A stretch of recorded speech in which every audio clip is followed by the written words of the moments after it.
So ayun mga kabakit. So palalagyan natin ng bato itong ating bakit para ating itambak doon sa medyo malalim. Hindi po makaakyat yung ating unit. So may konti lang tayong tatambakan bago natin sila itutulak.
Ito yung medyo malalim mga kabakit. Ito yung ating tatambakan ng mga bato.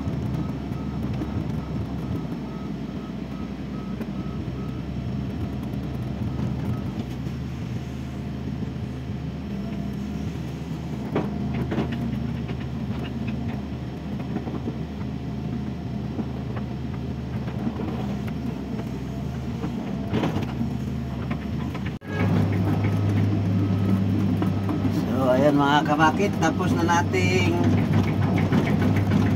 nalagyan ang mga bato. Titingnan natin kung makaakyat na yung dump truck.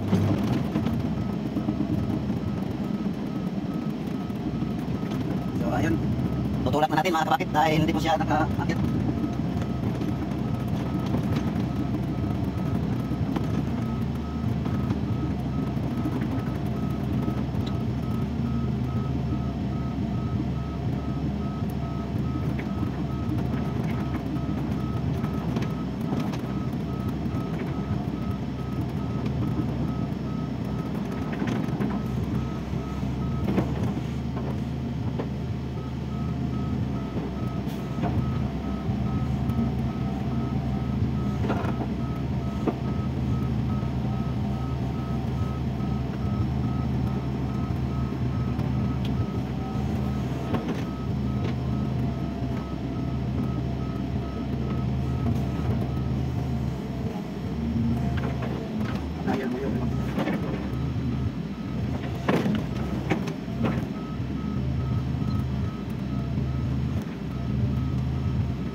Ito na po yung gagawin nating kalsada patungo doon.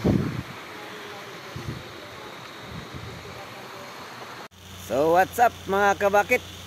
So ngayong araw mga kabakit ay gumagawa tayo ng quarry, daan patungo dito sa quarry. So ayun mga kabakit, ginawan ko po ng daanan patungo dito sa ginawa naming quarry mga kabakit. Sobrang lalaki ng mga bato mga kabakit. Ayun. So nahirapan po ako sa paggawa nito mga kabakit dahil sobrang malalaki ang mga bato. Para lang maka-atras dito yung aming pinwheelers para maludingan itong adobe. So ayun mga kabakit. So dito po dumadaan ito sa gitna ng ilog mga kabakit. Ayun. Sobrang malalaki po ang mga bato dito mga kabakit.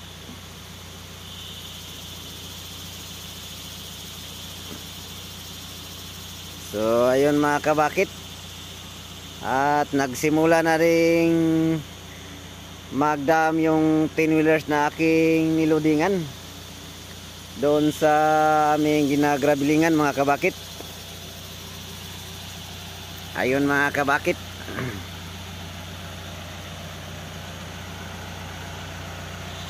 Sobrang malalaki po ang mga bato rito mga kabakit. So nahirapan po ako sa paggawa nitong daan at paggawa nitong quarry. Open cut po ito mga kabakit. Ngayon ko lang ino-opening ito mga kabakit. Ayun. So maganda naman ang aggregates nito mga kabakit. Yung materialis. Ayun. At may binder na rin siya.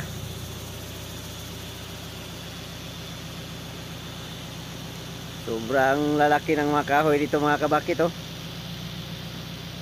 Ito po ay nasa gubat.